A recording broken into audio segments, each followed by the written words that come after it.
ইরানে মার্কিন ইসরায়েলি আগ্রাসনকে কেন্দ্র করে সাইপ্রাসে বিমান ঘাঁটিতে ইরানের হামলার পর এই সংঘাতে সরাসরি জড়িয়ে পড়ছে ইউরোপের কিছু দেশ। স্থানীয় সময় মঙ্গলবার টেলিভিশনে দেয়া এক বিবৃতিতে ফ্রান্সের প্রেসিডেন্ট ইমানুয়েল ম্যাক্রো পারমাণবিক শক্তিচালিত বিমানবাহী রণতরী চার্লস দে গলকে বাল্টিক সাগর থেকে ভূমধ্য সাগরে যাওয়ার নির্দেশ দেন। এর সঙ্গে থাকবে যুদ্ধবিমান ও ফ্রিগেট বহর।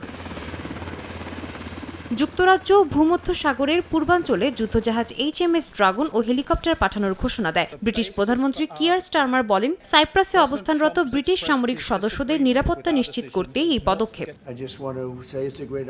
এদিকে হোয়াইট হাউসে মার্কিন প্রেসিডেন্ট ডোনাল্ড ট্রাম্পের সঙ্গে বৈঠক করেছেন জার্মান চ্যান্সেলর ফ্রিডরিখ মেটজ। তিনি স্বীকার করেছেন, যুদ্ধ ইউরোপের অর্থনীতিতে চাপ সৃষ্টি করছে, বিশেষ করে তেল ও গ্যাসের দামে। তবে বার্লিন এখনও সরাসরি সামরিক অংশগ্রহণের বিষয়ে সিদ্ধান্ত নেয়নি। ন্যাটো মহাসচিব মার্ক রুটে বলেছেন, জোট সরাসরি অভিযানে যোগ না দিলেও অনেক সদস্য দেশ লজিস্টিক ও ঘাঁটি ব্যবহারের সহায়তা দিচ্ছে। তার ভাষায়, ইরানের পারমাণবিক ও ক্ষেপণাস্ত্র সক্ষমতা ধ্বংসের পদক্ষেপকে ইউরোপের অনেক দেশ স্বাগত জানিয়েছে।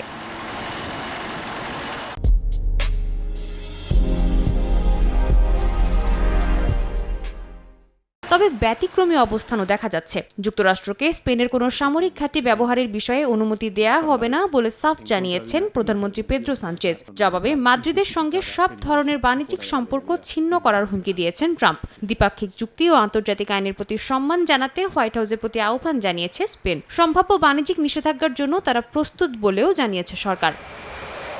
কানাডার প্রধানমন্ত্রী মার্ক কার্নি পরমাণু কার্যক্রম ঠেকানোর বিষয়ে যুক্তরাষ্ট্রের পক্ষ নিলেও এই হামলাকে আন্তর্জাতিক আইনের সঙ্গে অসঙ্গতিপূর্ণ বলে মন্তব্য করেছেন। সাদিয়া তাসনিম, সময় সংবাদ।